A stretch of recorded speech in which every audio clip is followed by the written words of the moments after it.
le poétique, c'est même autre chose encore que l'écriture. C'est avant l'écriture. C'est une manière d'être, c'est une manière d'aller dans la vie, de taper avec le cœur sur le cœur de l'autre et d'ignorer tous les obstacles, d'aller tout droit.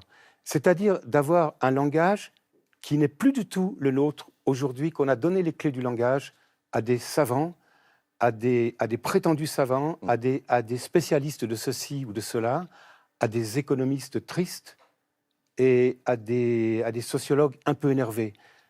C'est d'aller du cœur au cœur, d'aller du cœur au cœur. Je vais vous dire, cet après-midi, j'ai suivi un enterrement. Pour la deuxième fois, le même enterrement de la même personne. C'était dans un livre. C'est un livre... ça, j'adore, quand vous nous dites ça. C'est un livre sur une poétesse russe, Anna Akhmatova. Ouais. Ce livre a été fait par la compagne d'Ossip Mandelstam, qui est un très grand poète russe. Et elle a regardé cette poétesse que tous les Russes connaissent. Tous les Russes connaissent par cœur les poèmes d'Akhmatova. Et elle raconte l'enterrement de cette femme en 1966. Et vous pouvez mettre en terre un poète, vous pouvez mettre en terre un vivant, mais vous ne pouvez pas mettre en terre ses paroles. Vous ne pouvez pas mettre en terre un cœur.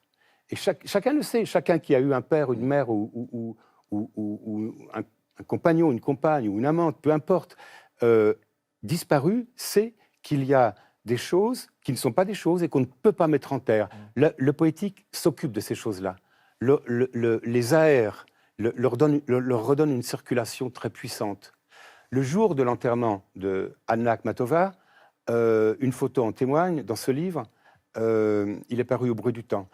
Le poète Brodsky, Joseph Brodsky, qui a eu le prix Nobel, est devant le cercueil ouvert de la poétesse qu'il adorait. Il y a tout un groupe de jeunes poètes autour de cette poétesse ancienne et maintenant défunte. Et il dit ceci à peu près. Il dit « Tu as parlé pour ceux qui ne parlent pas. Tu as parlé pour les choses qui sont sans langage. Et tu as parlé de la vie à partir de ton cœur et tu as mis ton cœur au centre de l'histoire. Et c'est toi qu'on entendait, c'est grâce à toi qu'on a entendu ces choses que les gens raisonnables ne nous permettaient plus d'entendre. C'est ça la poésie. C'est une puissance qui traverse et la mort et l'indifférence et les royaumes de la puissance. C'est ça.